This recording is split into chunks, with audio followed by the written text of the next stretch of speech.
There's something people don't talk about, something buried under JoJo's memes, posing, and over-the-top fights. A darker layer of storytelling that hides in plain sight. Most of JoJo's darkest lore isn't supernatural, it's human, it's suffering, and it's tragedy wrapped in flamboyance. And once you start noticing it, the entire series shifts into something completely different. So today, we're going to uncover the darkest hidden lore in all of JoJo. Not the loud stuff, not the vampires and stands stuff, but the pain Araki buries inside each part, waiting for fans to look a little too close. Let's start where the darkness of JoJo truly begins, with one character that shaped the entire Joestar bloodline, Dario Brando.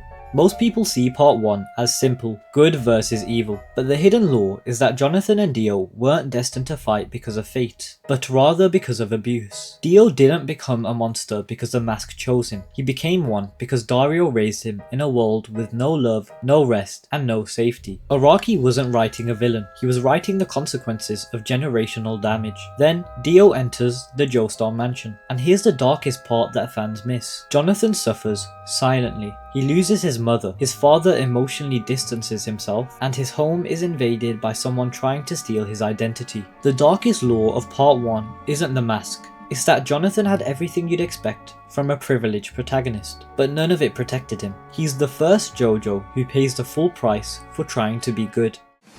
Part 2 looks lighter. Joseph is funny, playful, and sarcastic, but that's the trick. Joseph uses humour as armour. Fans laugh with him, but almost nobody recognises how traumatic his life really is. Think about it, he's abandoned as a baby. He grows up with no parents. He learns his grandmother lives her entire life being hunted. And then, he becomes the only human forced to fight literal demigods. But Joseph is never allowed to process anything. His coping mechanism is to pretend that nothing hurts. The real hidden lore here is simple. Joseph avoids tragedy by never letting himself slow down long enough to feel it, and when he finally does, it breaks him.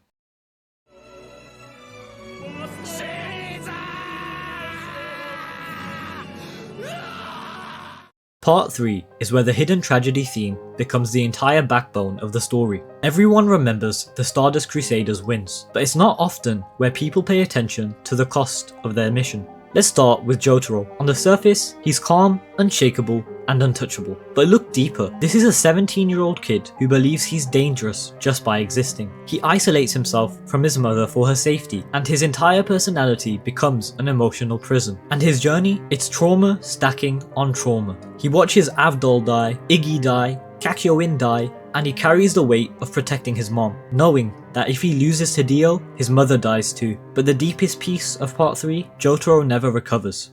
People look at an older Jotaro and wonder why he seems so cold and emotionally distant. But that's not bad writing, that's the trauma of part 3 haunting his entire adult life. The hidden lore also extends to the Crusaders themselves. Most crews are united by friendship, but this one is united by tragedy. They don't survive because they're strong, they survive because they're desperate. Araki didn't write part 3 as an adventure, he wrote it as a slow motion tragedy, a journey where the destination is death, and everyone knows it.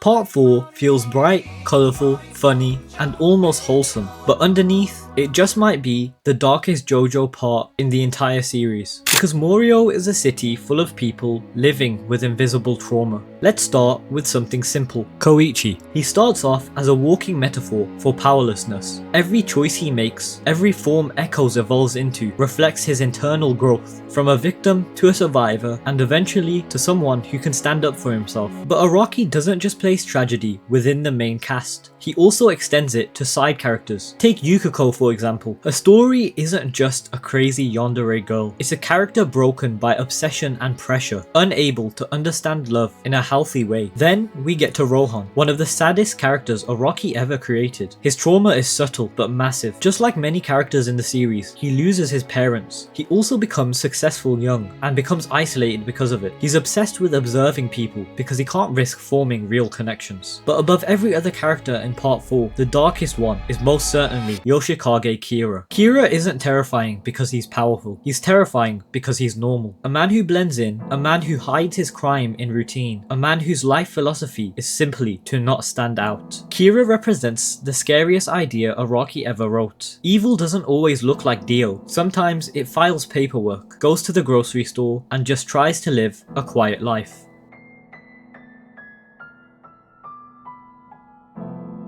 Part 5 is where tragedy becomes destiny. Every main character in Bucciarati's crew carries a childhood scar that defines who they are. Let's start with Giorno. Giorno isn't just Dio's son. He's a neglected child who grows up in total isolation until one moment changes everything. A gangster spares his life. That tiny act of kindness becomes Giorno's entire moral compass. The darkest law of Giorno's story is that love is so rare for him that one small act of kindness turns him into a savior. Now look at the rest of the crew. Mister grows up around violence, Narancia grows up homeless, and Fugo grows up in a toxic, high-pressure environment. But here's what most people forget. Bucciarati's entire arc begins with childhood trauma. He watches his father die slowly. He joins the mafia to protect a community that never protected him. And he becomes a leader because he refuses to let anyone else suffer the way he did. And then there's Diavolo, a man born from a literal crime, raised in secrecy, terrified of his own existence. The hidden law of Part 5 is brutal. Everyone is broken, everyone is hurting, and everyone is trying to create meaning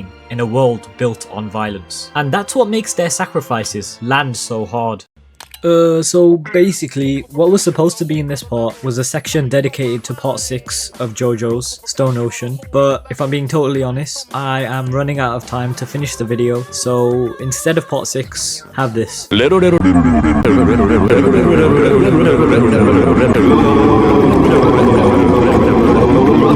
Also, if you made it this far into the video, consider subscribing. It helps me out way more than you think. And you won't miss the next JoJo video I'm working on. JoJo isn't just stylish power scaling. It's a story about people trying not to be consumed by trauma, trying to fight their way towards a future they can believe in. That's the darkest hidden law of JoJo. Behind every pose, every stand, every unbelievable moment, there's a human story hurting underneath. And that's what makes it so unforgettable. Thanks for watching, and remember, the truth of JoJo isn't just bizarre, it's tragic and it's beautiful.